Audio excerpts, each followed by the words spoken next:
Hi, everyone. Welcome to another episode of the Follow Your True Azimuth micro podcast. I'm Scott Graham, your host, and I think a lot of you are going to connect with the story from our guest today, Jenny Lytle. Her story highlights courage, working through resistance, and self-identity.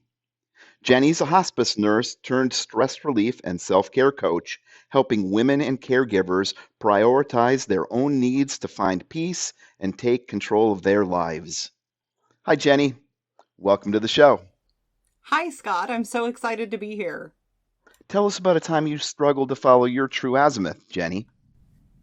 A time I struggled to follow my true azimuth was when I decided to leave my comfort zone of my hospice job. I had worked for a local hospice for 11 and a half years. And when I had started there, it was a very small company, and it was kind of like a bit like a family. And the company had grown and gotten bigger, and some things had changed, but it was, it was still like family. And I started feeling like my time there was coming to an end, but I really struggled with that because it was very much my comfort zone. I was a good hospice nurse. I really loved a lot of my coworkers, and as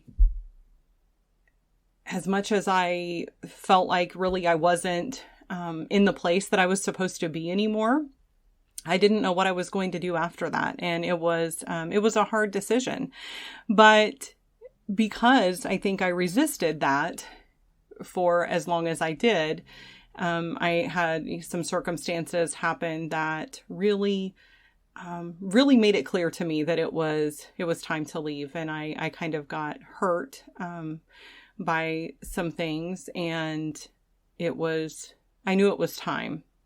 And when I first left, then I was at a point where I was excited. I was excited about the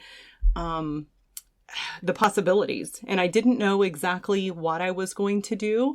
I knew that I had kind of looked into coaching. I know that I've always loved helping people, but I wanted to do it. I wanted to do it a little differently, but I didn't really know what that was going to look like. And I actually, after I left hospice, I went from being very excited about my newfound freedom and all the possibilities to I went through kind of a dark period because I realized how much of my identity had been wrapped up in being a hospice nurse. And so I did a lot of work on myself and a lot of study and kind of digging deep, and it made me realize that I want to I want to work with women and caregivers and help them realize that they need to prioritize themselves. And, when we don't take time for our own self-care and keep our own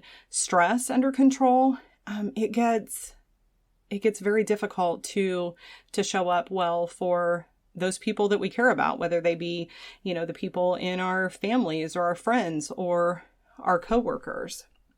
And I'm so grateful to have been able to take that time and to have found something that I'm so passionate about now. What a powerful story, Jenny.